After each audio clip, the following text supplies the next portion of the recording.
A Gentleman of Leisure by P.G. Wodehouse. Chapter 21. Loathsome Gifts. There are doubtless men so constructed that they can find themselves accepted suitors without any particular whirl of emotion. King Solomon probably belonged to this class, and even Henry VIII must have become a trifle blasé in time. But to the average man, the sensations are complex and overwhelming. A certain stunned feeling is perhaps predominant. Blended with this is relief, the relief of a general who has brought a difficult campaign to a successful end, or a member of a forlorn hope who finds that the danger is over and that he is still alive. To this must be added a newly born sense of magnificence. Our suspicion that we were something rather out of the ordinary run of men is suddenly confirmed. Our bosom heaves with complacency, and the world has nothing more to offer.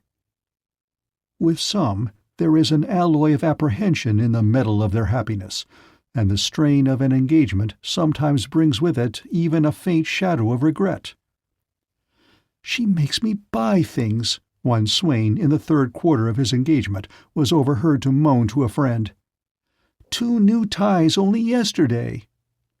He seemed to be debating within himself whether human nature could stand the strain.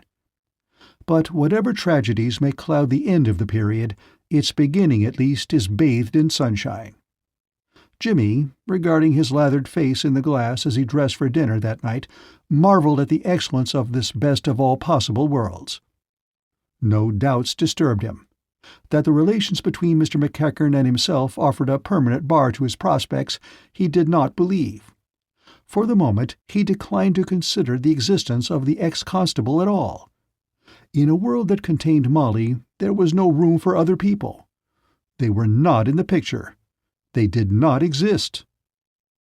To him, musing contentedly over the goodness of life, there entered, in the furtive manner habitual to that unreclaimed buccaneer, Spike Mullins. It may have been that Jimmy read his own satisfaction and happiness into the faces of others, but it certainly seemed to him that there was a sort of restrained joyfulness about Spike's demeanor. The Bowery boy's shuffles on the carpet were almost a dance. His face seemed to glow beneath his crimson hair. "Well," said Jimmy, "and how goes the world with young Lord Fitzmullins? Spike, have you ever been best man?" "What's that, boss?" "Best man at a wedding. Chap who stands by the bridegroom with a hand on the scruff of his neck to see that he goes through with it. Fellow who looks after everything, crowds the money onto the minister at the end of the ceremony, and then goes off and marries the first bridesmaid and lives happily ever after." Spike shook his head. "I ain't got no use for getting married, boss." Spike the misogynist. "You wait, Spike. Some day love will awaken your heart, and you'll start writing poetry." "I's not that kind of mug, boss," protested the Bowery boy. "I ain't got no use for goils. It's a mutt scheme." This was rank heresy. Jimmy laid down the razor from motives of prudence, and proceeded to lighten Spike's reprehensible darkness. "Spike, you're an ass," he said. "You don't know anything about it. If you had any sense at all, you'd understand that the only thing worth doing in life is to get married. You bone-headed bachelors make me ill. Think what it would mean to you having a wife. Think of going out on a cold winter's night to crack a crib, knowing that there would be a cup of hot soup waiting for you when you got back, and your slippers all warmed and comfortable. And then she'd sit on your knee, and you'd tell her how you shot the policeman, and you'd examine the swag together. Why, I can't imagine anything cozier. Perhaps there would be little Spikes running about the house. Can't you see them jumping with joy as you slid in through the window and told the great news? "Father's killed a policeman!" cried the tiny, eager voices. "Sweets are served out all round in honor of the event. Golden-haired little Jimmy Mullins, my godson, gets 6 pence for having thrown a stone at a plain-clothes detective that afternoon. All is joy and wholesome revelry. Take my word for it, Spike, there's nothing like domesticity." "There was a girl once," said Spike meditatively, "only I was never her steady. She married a cop." "She wasn't worthy of you, Spike," said Jimmy sympathetically. A girl capable of going to the bad like that would never have done for you. You must pick up some nice, sympathetic girl with a romantic admiration for your line of business. Meanwhile, let me finish shaving, or I shall be late for dinner. Great doings on tonight, Spike." Spike became animated. "Sure, boss, that's just what— If you could collect all the true blood that will be under this roof tonight, Spike, into one vat, you'd be able to start a dyeing works. Don't try, though. They mightn't like it. By the way, have you seen anything more? Of course you have. What I mean is, have you talked at all with that valet man, the one you think is a detective?" "Why, boss, that's just— I hope for his own sake he's a better performer than my old friend Gaylor. That man is getting on my nerves, Spike. He pursues me like a smell dog. I expect he's lurking out in the passage now. Did you see him?" "Did I? Boss, why—" Jimmy inspected Spike gravely. "Spike," he said, "there's something on your mind. You're trying to say something. What is it? Out with it." Spike's excitement vented itself in a rush of words. "Gee, boss, there's been doin's tonight for fair. Me coco's still buzzin'. Sure ting. Why, say, when I was Sir Thomas's dressing room this afternoon—" "What?" "Surest ting you know. Just before the storm come on, when it was all dark as could be. Well, I was—" Jimmy interrupted. "In Sir Thomas's dressing room. What?" Spike looked somewhat embarrassed. He grinned apologetically and shuffled his feet. "I got 'em, boss," he said with a smirk. "Got them? Got what?" "D's." He plunged his hand in his pocket and drew forth, in a glittering mass, Lady Julia Blunt's rope of diamonds. End of Chapter 21. A Gentleman of Leisure, by P.G. Wodehouse. Chapter 22. How Two of a Trade Did Not Agree. 100,000 plunks, murmured Spike, gazing lovingly at them. I says to myself, the boss ain't got no time to be getting after dem himself. He's too busy these days with jollying along the swells. So it's up to me, I says, 'cause the boss'll be tickled to death all right, if we can get away with him. So I— Jimmy gave tongue with an energy which amazed his faithful follower. The nightmare horror of the situation had affected him much as a sudden blow in the parts about the waistcoat might have done. But now, as Spike would have said, he caught up with his breath. The smirk faded slowly from the other's face as he listened. Not even in the Bowery, full as it was of candid friends, had he listened to such a trenchant summing up of his mental and moral deficiencies. "Boss!" he protested. "That's just a sketchy outline," said Jimmy, pausing for breath. "I can't do you justice impromptu like this. You're too vast and overwhelming." "But, boss, what's eatin' you? Ain't you tickled?" "Tickled?" Jimmy sawed the air. "Tickled? You lunatic! Can't you see what you've done?" "I've got them," said Spike, whose mind was not readily receptive of new ideas. It seemed to him that Jimmy missed the main point. "Didn't I tell you there was nothing doing when you wanted to take those things the other day?" Spike's face cleared. As he had suspected, Jimmy had missed the point. "Why, say, boss, yes, sure, but those was little dinky things. Of course you wouldn't stand for swiping chicken feed like them. But these is different. These diamonds is Boyd's. It's 100,000 plunks for these." "Spike," said Jimmy with painful calm. "Huh?" "Will you listen for a moment?" "Sure." "I know it's practically hopeless. To get an idea into your head one wants a proper outfit, drills, blasting powder, and so on. But there's just a chance, perhaps, if I talk slowly.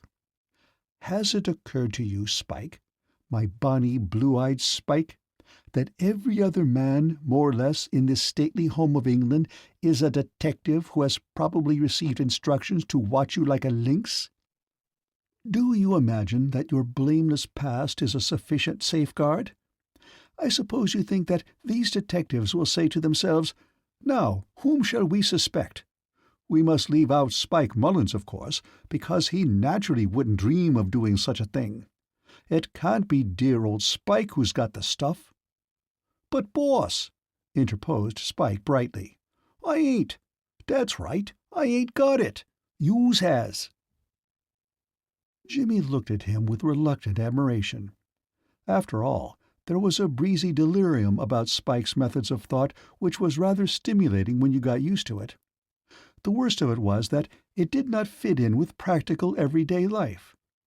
Under different conditions, say during convivial evenings at Colney Hatch, he could imagine the Bowery boy being a charming companion. How pleasantly, for instance, such remarks as that last would while away the monotony of a padded cell. "But, laddie," he said with steely affection, "listen once more. Reflect. Ponder. Does it not seep into your consciousness that we are, as it were, subtly connected in this house in the minds of certain bad persons? Are we not imagined by Mr. McKegan, for instance, to be working hand in hand like brothers? Do you fancy that Mr. McKegan, chatting with his tame sleuth-hound over their cigars, will have been reticent on this point? I think not. How do you propose to baffle that gentlemanly sleuth, Spike, who, I may mention once again, has rarely moved more than 2 yards away from me since his arrival?" An involuntary chuckle escaped Spike. "Sure, boss, that's all right." "All right, is it? Well, well, what makes you think it is all right?" "Why, say, boss, those sleuths is out of business." A merry grin split his face. "It's funny, boss. Gee, it's got a circus skinned. Listen, they's been arrest each other."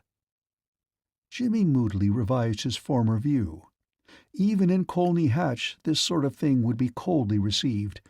Genius must ever walk alone. Spike would have to get along without any hope of meeting a kindred spirit, a fellow being in tune with his brain processes. "That's right," chuckled Spike. "Leastways, it ain't." "No, no," said Jimmy soothingly. "I quite understand." "It's this way, boss. One of them has been and arrest the other mug. They had a scrap, each thinking the other guy was after the jewels, and not knowing they was both sleuths, and now one of them's been and taken the other off, and—" there were tears of innocent joy in his eyes, "and locked him into the coal cellar." "What on earth do you mean?" Spike giggled helplessly. "Listen, boss, it's this way. Gee, it beat the band. When it's all dark, 'cause of the storm comin' on, I'm in the dressin' room chasing around for the jewel box, and just as I gets a line on it, gee, I hears a footstep comin' down the passage, very soft, straight for the door. Was I to the bad? That's right, I says to myself, here's one of the sleuth guys what's been and got wise to me, and he's comin' in to put the grip on me. So I gets up quick, and I hides behind the curtain. There's a curtain at the side of the room. There's dude suits and things hanging behind it.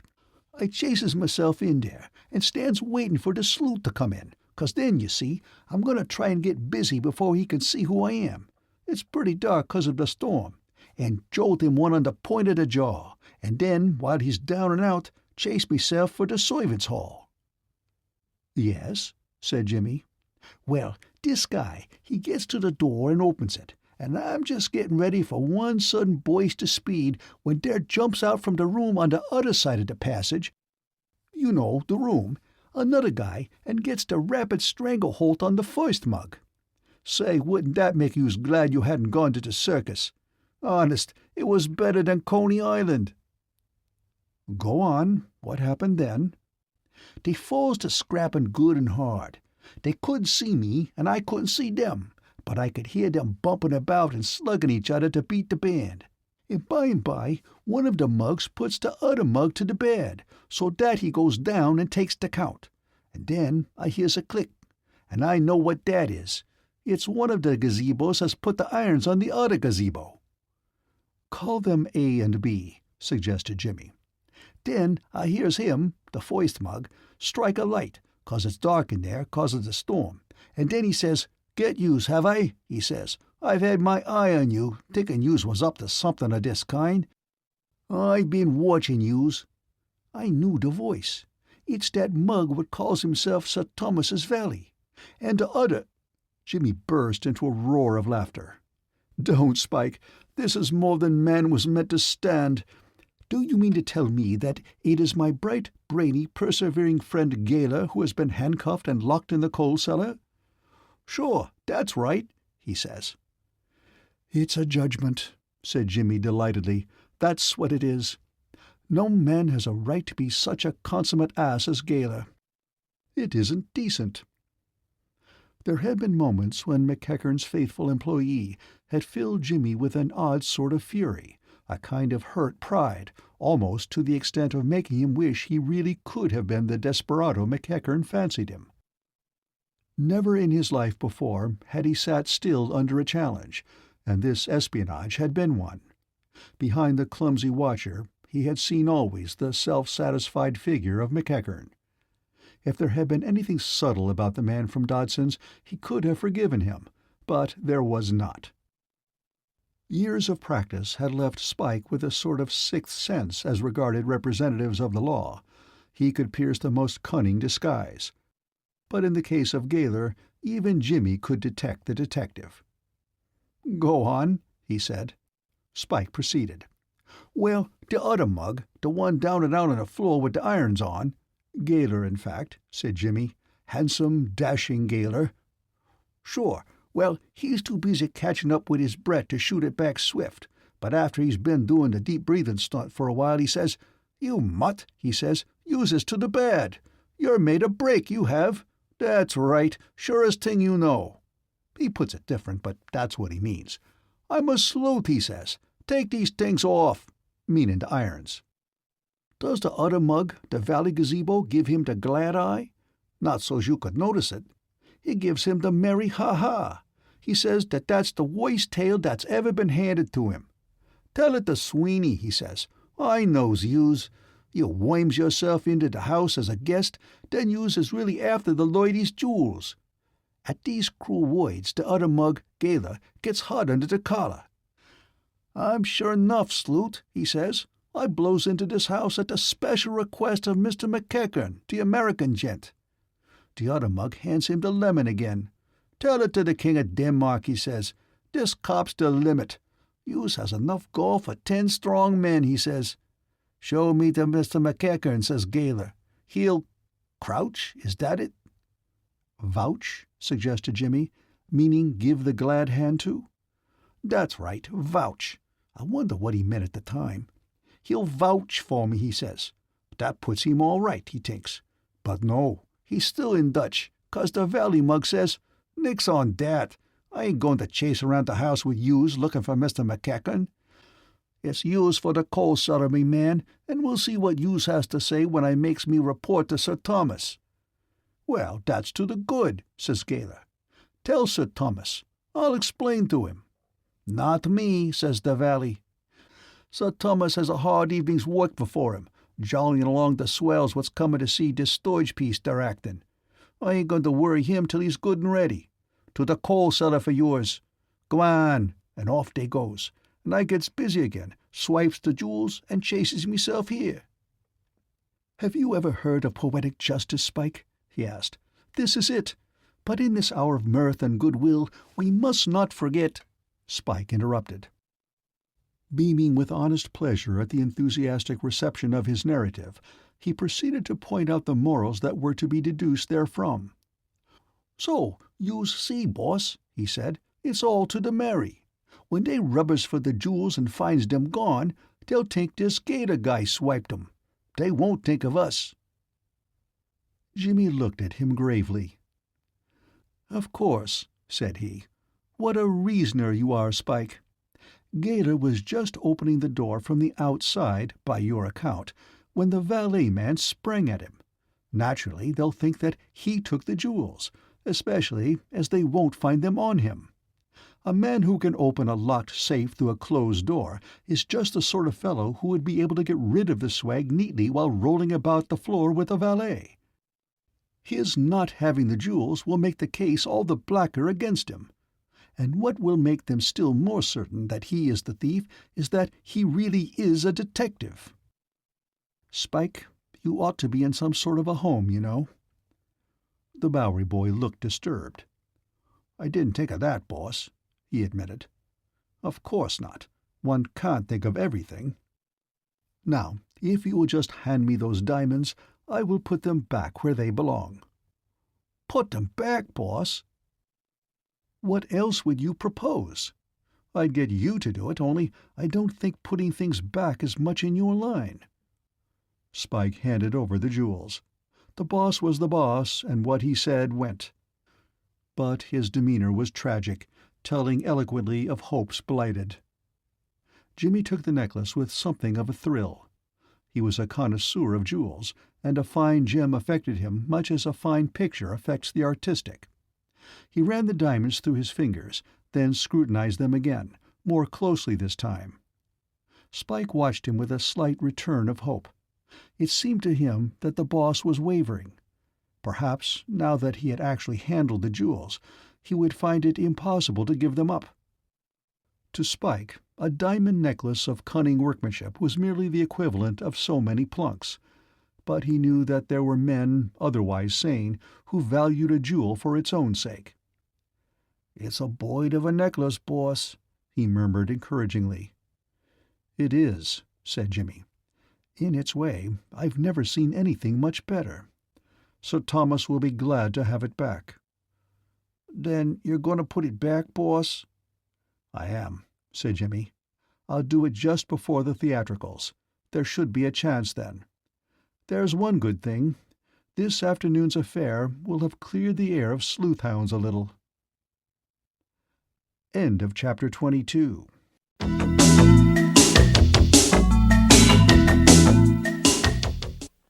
A Gentleman of Leisure by P.G. Wodehouse. Chapter 23. Family Jars. Hildebrand Spencer Poindexberg John Hannasyde Combe Crombie, 12th Earl of Drever, was feeling like a toad under the harrow. He read the letter again, but a second perusal made it no better. Very briefly and clearly, Molly had broken off the engagement. She thought it best. She was afraid it could make neither of us happy. All very true, thought his lordship miserably. His sentiments to a T. At the proper time nothing he would have liked better. But why seize for this declaration the precise moment when he was intending, on the strength of the engagement, to separate his uncle from £20? That was what rankled. That Molly could have no knowledge of this sad condition did not occur to him. He had a sort of feeling that she ought to have known by instinct. Nature, as has been pointed out, had equipped Hildebrand Spencer Poindexberg with one of those cheap substitute minds. What passed for a brain in him was to genuine grey matter what just as good imitation coffee is to real mocha. In moments of emotion and mental distress, consequently, his reasoning, like Spike's, was apt to be in a class of its own. He read the letter for the third time, and a gentle perspiration began to form on his forehead. This was awful. The presumable jubilation of Katy, the penniless ripper of the Savoy, when he should present himself to her a free man, did not enter into the mental picture that was unfolding before him. She was too remote. Between him and her lay the fearsome figure of Sir Thomas, rampant, filling the entire horizon. Nor is this to be wondered at. There was probably a brief space during which Perseus, concentrating his gaze upon the monster, did not see Andromeda. And a knight of the Middle Ages, jousting in the gentlemen's singles for a smile from his lady, rarely allowed the thought of that smile to occupy his whole mind at the moment when his boiler-plated antagonist was descending upon him in the wake of a sharp spear. So with Spenny Drever. Bright eyes might shine for him when all was over, but in the meantime what seemed to him more important was that bulging eyes would glare. If only this had happened later, even a day later! The reckless impulsiveness of the modern girl had undone him. How was he to pay Hargate his money? Hargate must be paid, that was certain. No other course was possible. Lord Drever's was not one of those natures which fret restlessly under debt. During his early career at college, he had endeared himself to the local tradesmen by the magnitude of the liabilities he had contracted with them. It was not the being in debt that he minded, it was the consequences. Hargate, he felt instinctively, was of a revengeful nature. He had given Hargate £20 worth of snubbing, and the latter had presented the bill. If it were not paid, things would happen. Hargate and he were members of the same club, and a member of a club who loses money at cards to a fellow member and fails to settle up does not make himself popular with the committee. He must get the money. There was no avoiding that conclusion. But how? Financially, his lordship was like a fallen country with a glorious history. There had been a time, during his first 2 years at college, when he had revelled in the luxury of a handsome allowance. This was the golden age, when Sir Thomas Blunt, being, so to speak, new to the job, and feeling that, having reached the best circles, he must live up to them, had scattered largesse lavishly. For 2 years after his marriage with Lady Julia, he had maintained this admirable standard, crushing his natural parsimony. He had regarded the money so spent as capital sunk in an investment. By the end of the 2nd year, he had found his feet, and began to look about him for ways of retrenchment. His lordship's allowance was an obvious way. He had not long to wait for an excuse for annihilating it. There was a game called poker, at which a man without much control over his features may exceed the limits of the handsomest allowance. His lordship's face during a game of poker was like the surface of some quiet pond, ruffled by every breeze. The blank despair of his expression when he held bad cards made bluffing expensive. The honest joy that bubbled over in his eyes when his hand was good acted as an efficient danger signal to his grateful opponents.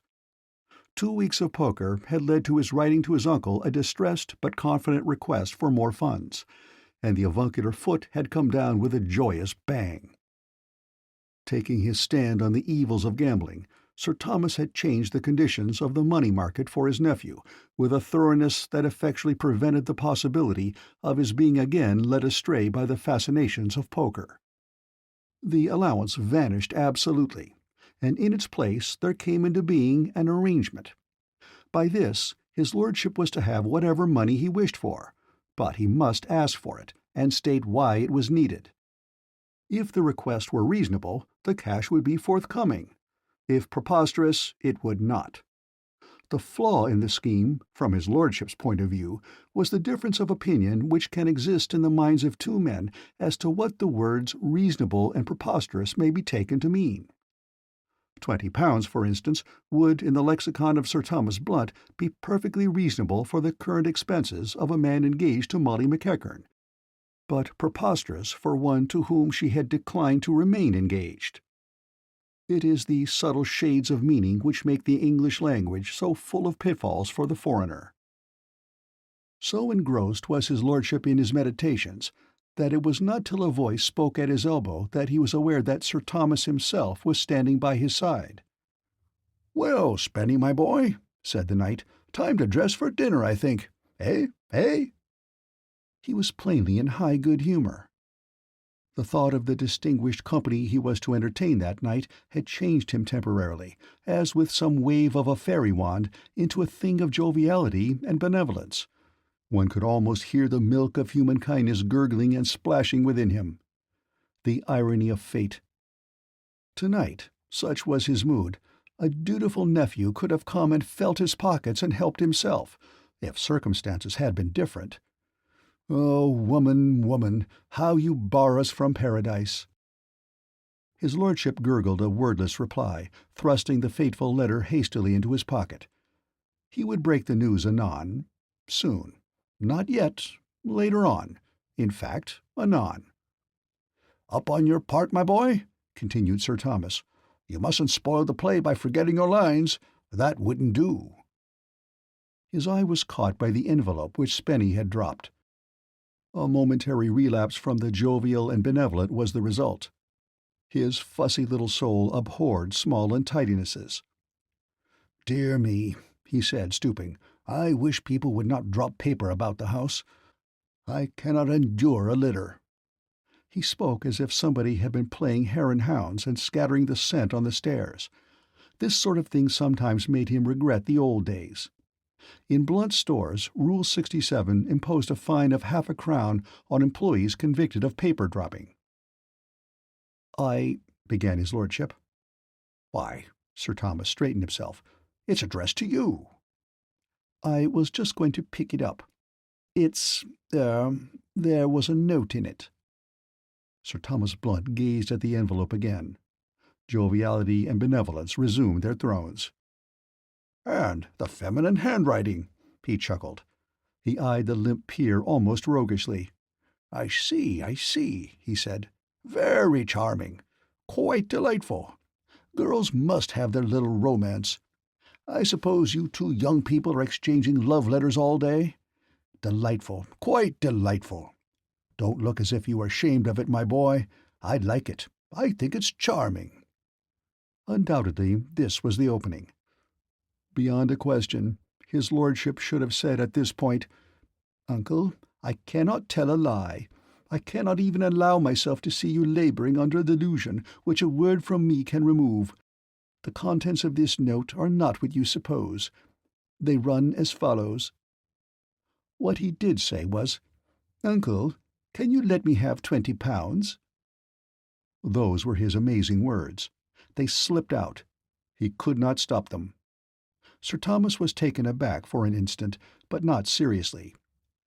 He started as might a man who, stroking a cat, receives a sudden but trifling scratch.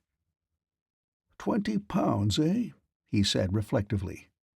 Then the milk of human kindness swept over displeasure like a tidal wave. This was a night for rich gifts to the deserving. "Why, certainly, my boy, certainly. Do you want it at once?" His lordship replied that he did please, and he had seldom said a thing more fervently.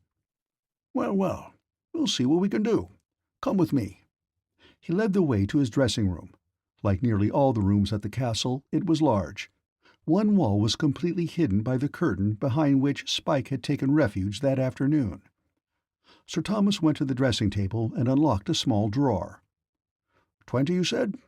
5, 10, 15. Here you are, my boy." Lord Drever muttered his thanks. Sir Thomas accepted the guttural acknowledgment with a friendly pat on the shoulder. "I like a touch like that," he said. His lordship looked startled.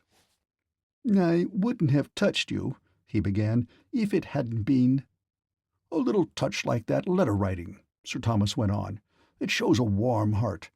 She is a warm-hearted girl, Spenny, a charming, warm-hearted girl. You're uncommonly lucky, my boy." His lordship, crackling the 4 banknotes, silently agreed with him. "But come, I must be dressing. Dear me, it is very late. We shall have to hurry. By the way, my boy, I shall take the opportunity of making a public announcement of the engagement tonight. It will be a capital occasion for it, I think. Perhaps at the conclusion of the theatricals, a little speech, something quite impromptu and informal, just asking them to wish you happiness and so on. I like the idea. There is an old-world air about it that appeals to me. Yes." He turned to the dressing-table and removed his collar. "Well, run along, my boy," he said. "You must not be late." His lordship tottered from the room. He did quite an unprecedented amount of thinking as he hurried into his evening clothes, but the thought which occurred most frequently was that, whatever happened, all was well in one way, at any rate. He had the £20. There would be something colossal in the shape of disturbances when his uncle learned the truth. It would be the biggest thing since the San Francisco earthquake. But what of it? He had the money. He slipped it into his waistcoat pocket. He would take it down with him and pay Hargate directly after dinner. He left the room. The flutter of a skirt caught his eye as he reached the landing. A girl was coming down the corridor on the other side. He waited at the head of the stairs to let her go down before him. As she came onto the landing, he saw that it was Molly.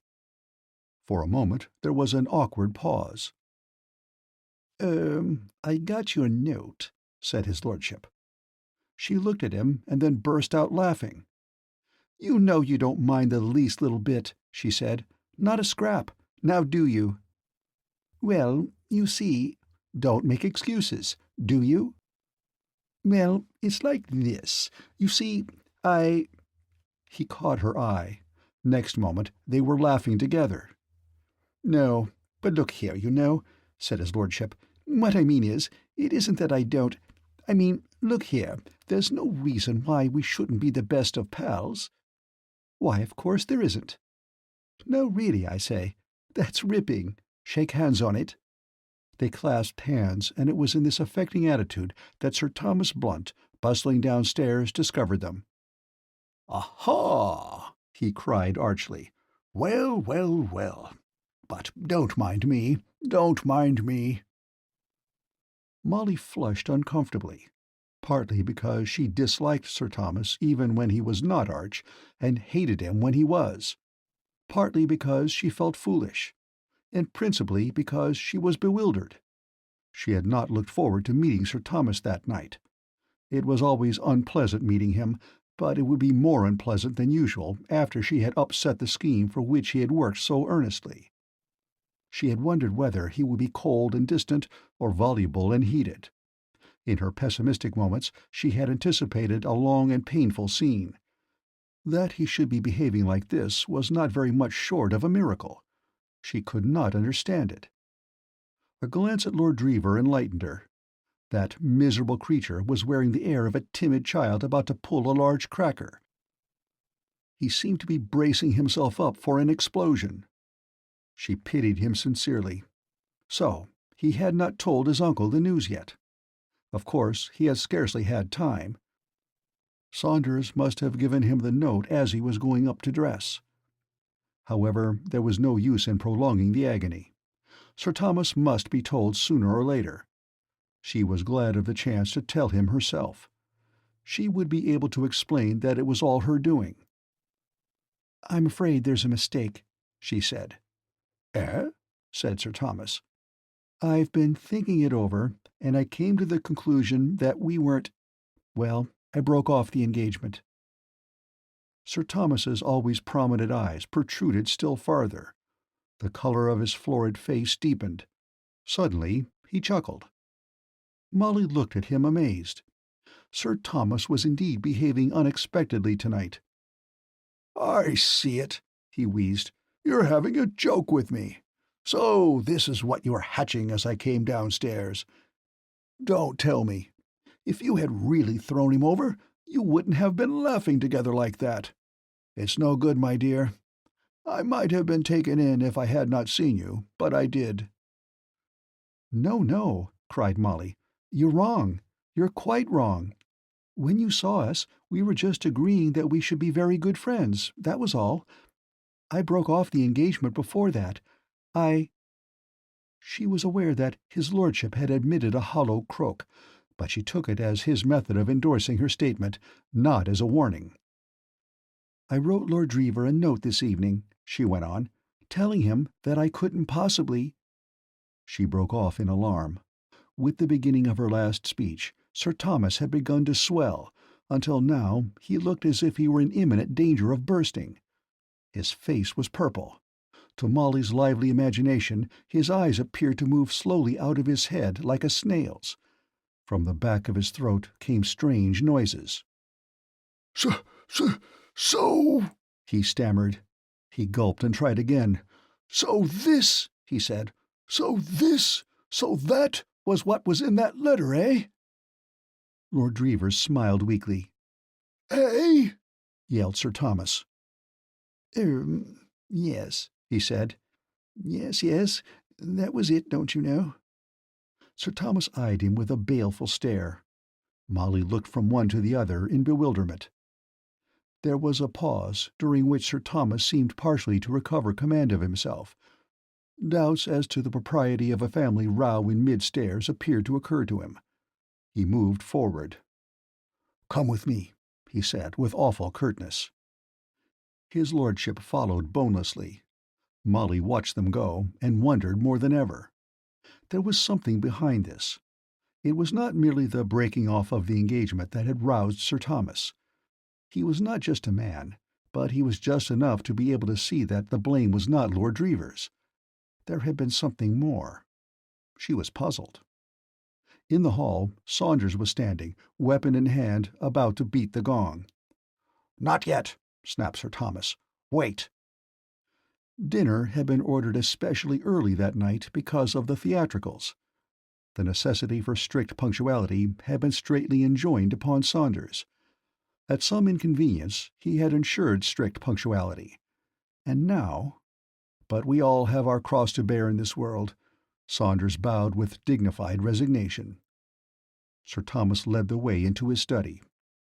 "Be so good as to close the door," he said. His lordship was so good. Sir Thomas backed to the mantelpiece and stood there in the attitude which for generations had been sacred to the elderly Briton. Feet well apart, hands clasped beneath his coat-tails. His stare raked Lord Drever like a searchlight. "Now, sir," he said. His lordship wilted before his gaze. "The fact is, uncle—" "Never mind the facts. I know them. What I require is an explanation." He spread his feet farther apart. The years had rolled back, and he was playing Thomas Blunt again of Blunt Stores, dealing with an erring employee. "You know what I mean," he went on. "I am not referring to the breaking off of the engagement. What I insist upon learning is your reason for failing to inform me earlier of the contents of that letter." His lordship said that, somehow, don't you know, there didn't seem to be a chance, you know. He had several times been on the point, but, well, somehow, well, that's how it was. "No chance?" cried Sir Thomas. "Indeed. Why did you require that money I gave you?" "Oh, I wanted it for something." "Very possibly. For what?" The fact is, I owed it to a fellow." "Ha! How did you come to owe it?" His lordship shuffled. "Have you been gambling?" boomed Sir Thomas. "Am I right?" No. I say, no. It wasn't gambling. It was a game of skill. We were playing piquet." "Kindly refrain from quibbling. You lost this money at cards, then, as I supposed." "Just so." He widened the space between his feet. He intensified his glare. He might have been posing to an illustrator of the Pilgrim's Progress for a picture of Apollonian straddling right across the way.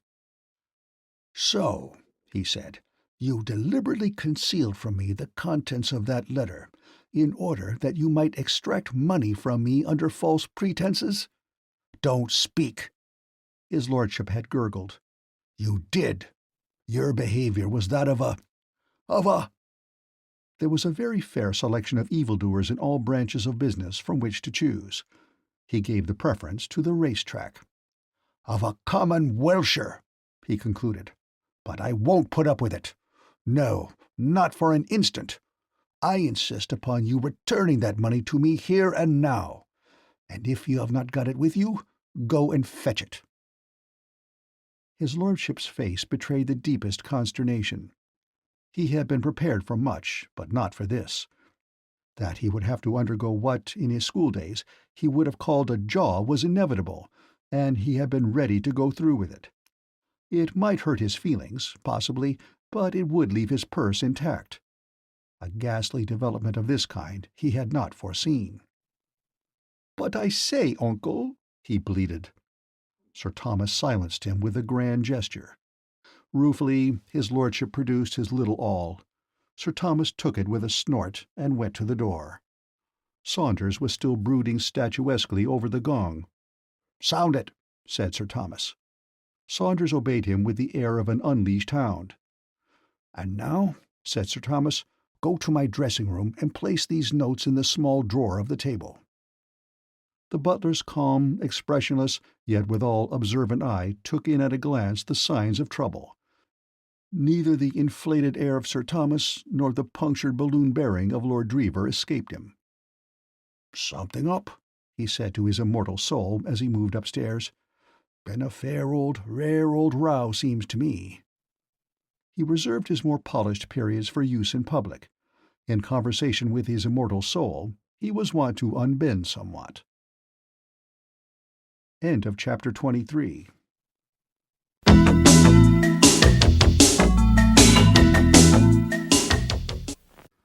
A Gentleman of Leisure by P.G. Wodehouse. Chapter 24. The Treasure Seeker. Gloom wrapped his lordship about during dinner as with a garment. He owed £20. His assets amounted to 7 shillings and 4pence.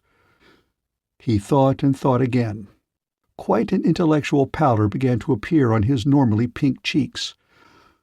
Saunders silently sympathetic.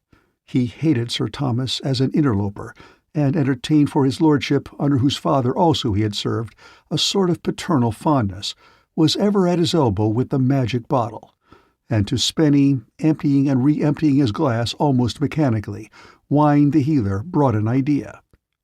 To obtain £20 from any one person of his acquaintance was impossible. To divide the 20 by 4 and persuade a generous quartet to contribute £5 apiece was more feasible. Hope began to stir within him again. Immediately after dinner he began to flit about the castle like a family spectre of active habits. The first person he met was Charteris. "Hello, Spenny," said Charteris. "I wanted to see you. It is currently reported that you are in love. At dinner you looked as if you had influenza. What's your trouble? For goodness sake, bear up until the show's over. Don't go swooning on the stage or anything. Do you know your lines?" "The fact is," said his lordship eagerly, "it's this way. I happen to want— Can you lend me a £5? "All I have in the world at this moment," said Charteris, "is 11 shillings and a postage stamp.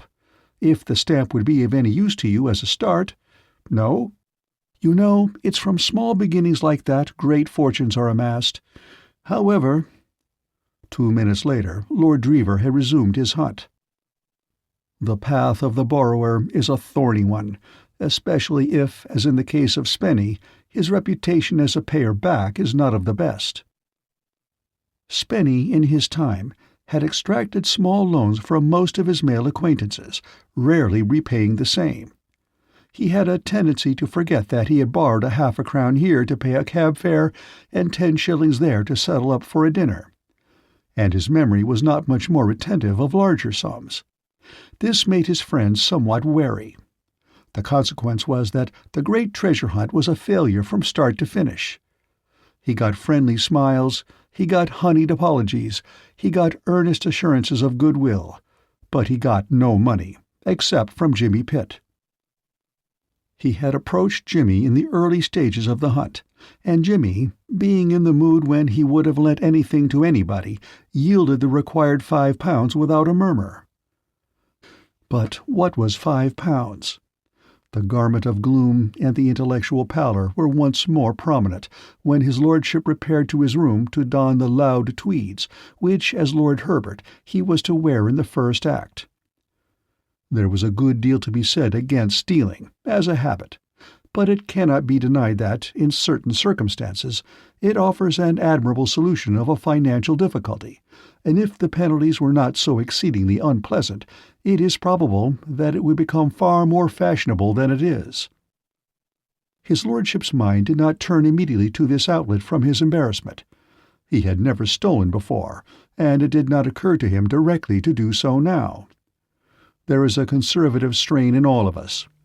But gradually, as it was borne in upon him that it was the only course possible, unless he were to grovel before Hargate on the morrow and ask for time to pay, an unthinkable alternative, he found himself contemplating the possibility of having to secure the money by unlawful means.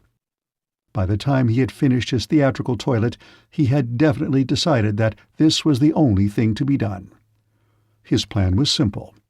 He knew where the money was, in the dressing-table in Sir Thomas's room. He had heard Saunders instructed to put it there. What could be easier than to go and get it? Everything was in his favour. Sir Thomas would be downstairs receiving his guests. The coast would be clear. Why, it was like finding the money. Besides, he reflected, as he worked his way through a bottle of mum which he had had the forethought to abstract from the supper-table as a nerve-steadier, it was not really stealing. Dash it all, the man had given him the money. It was his own. He had half a mind, he poured himself out another glass of elixir, to give Sir Thomas a jolly good talking-to into the bargain. Yes, dash it all. He pushed on his cuffs fiercely. The British lion was roused. A man's first crime is, as a rule, a shockingly amateurish affair. Now and then, it is true, we find beginners forging with the accuracy of old hands, or breaking into houses with the finish of experts. But these are isolated cases. The average tyro lacks generalship altogether. Spenny Drever may be cited as a typical novice. It did not strike him that inquiries might be instituted by Sir Thomas when he found the money gone, and that suspicion might conceivably fall upon himself. Courage may be born of champagne, but rarely prudence. The theatricals began at 8:30 with a duologue. The audience had been hustled into their seats, happier than is usual in such circumstances, owing to the rumor which had been circulated that the proceedings were to terminate with an informal dance. The castle was singularly well constructed for such a purpose. There was plenty of room and a sufficiency of retreat for those who sat out, in addition to a conservatory large enough to have married off half the couples in the country.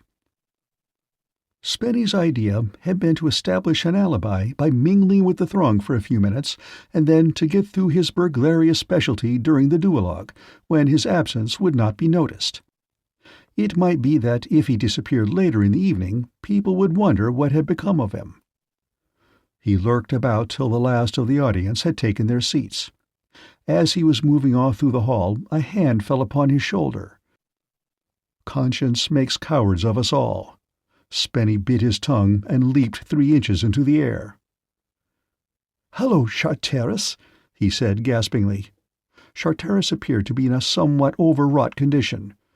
Rehearsals had turned him into a pessimist, and now that the actual moment of production had arrived, his nerves were in a thoroughly jumpy condition, especially as the duologue was to begin in 2 minutes and the obliging person who had undertaken to prompt had disappeared. "Spenny," said Charteris, "where are you off to?" "What? What do you mean? I was just going upstairs." "No, you don't. You've got to come and prompt. That fellow Blake has vanished. I'll wring his neck. Come along." Spenny went reluctantly. Halfway through the duologue, the official prompter returned, with the remark that he had been having a bit of a smoke on the terrace and that his watch had gone wrong. Leaving him to discuss the point with Charteris, Spenny slipped quietly away. The delay, however, had had the effect of counteracting the uplifting effects of the mum. The British lion required a fresh fillip. He went to his room to administer it. By the time he emerged, he was feeling just right for the task in hand. A momentary doubt occurred to him whether it would not be a good thing to go down and pull Sir Thomas's nose as a preliminary to the proceedings, but he put the temptation aside. Business before pleasure. With a jaunty, if somewhat unsteady step, he climbed the stairs to the floor above, and made his way down the corridor to Sir Thomas's room. He switched on the light and went to the dressing-table. The drawer was locked, but in his present mood, Spenny, like Love, laughed at locksmiths.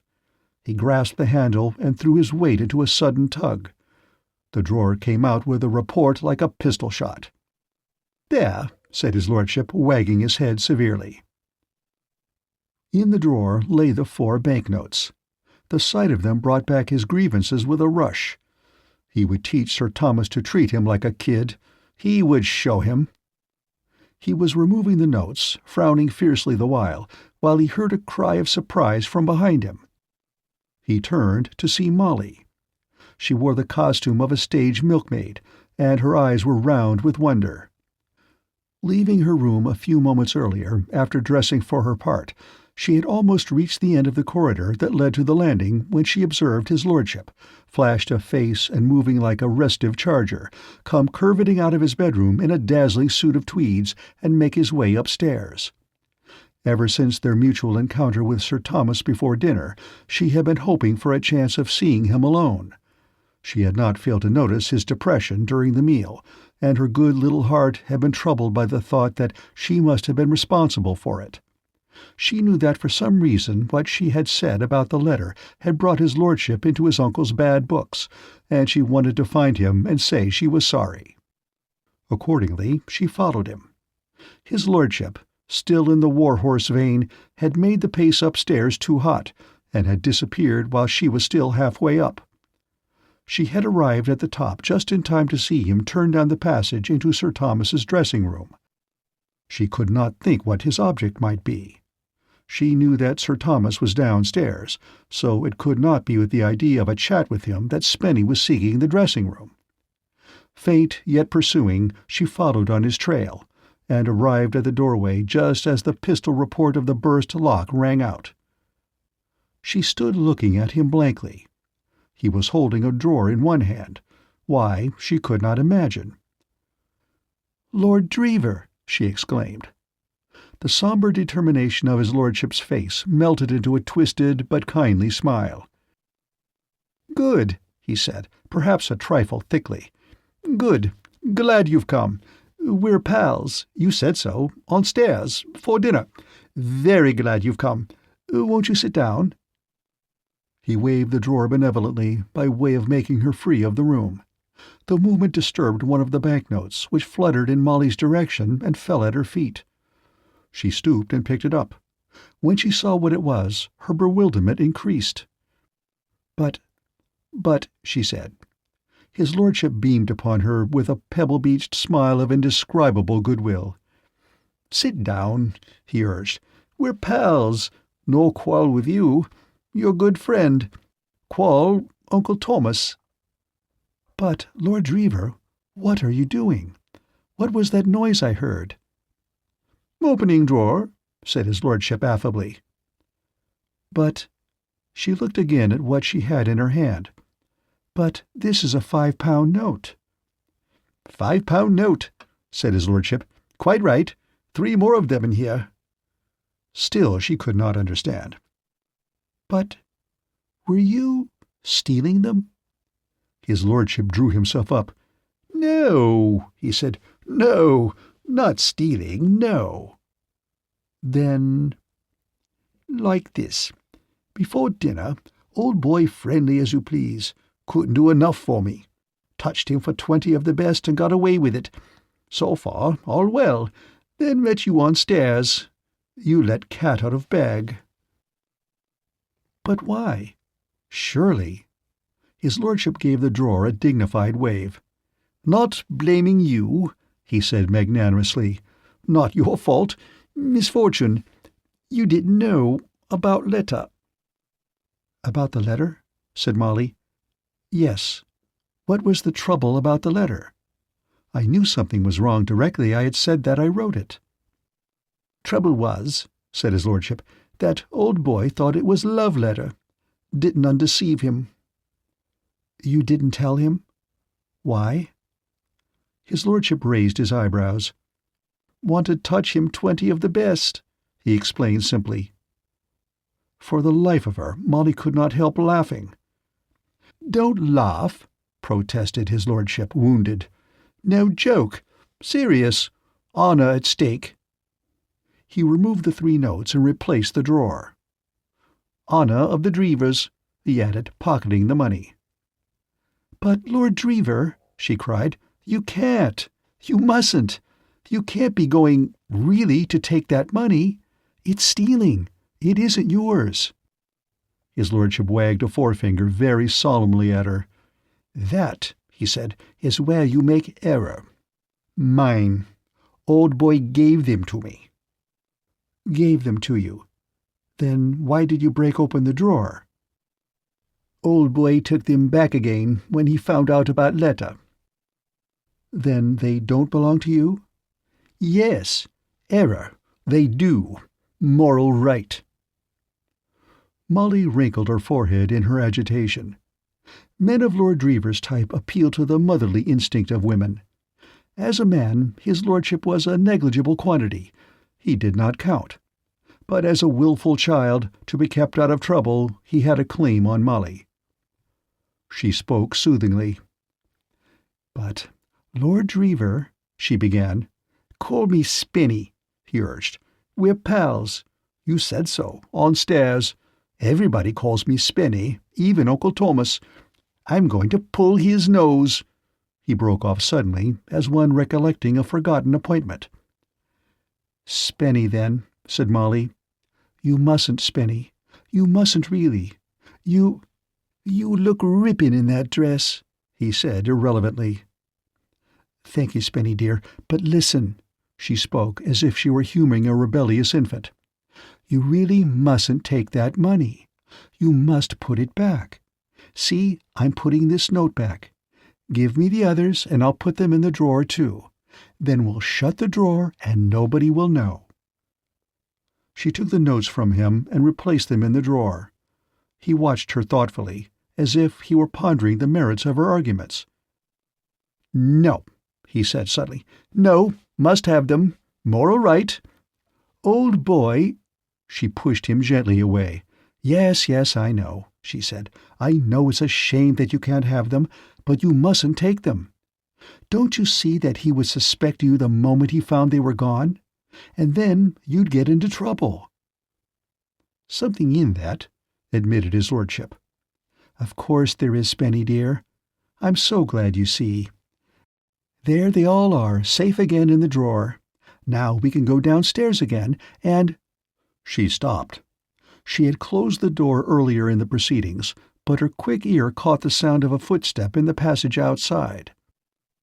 "Quick!" she whispered, taking his hand and darting to the electric light switch.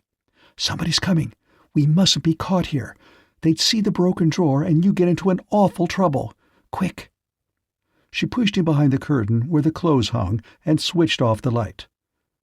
From behind the curtain came the muffled voice of his lordship. "It's Uncle Thomas. I'm coming out. Pull his nose." "Be quiet!"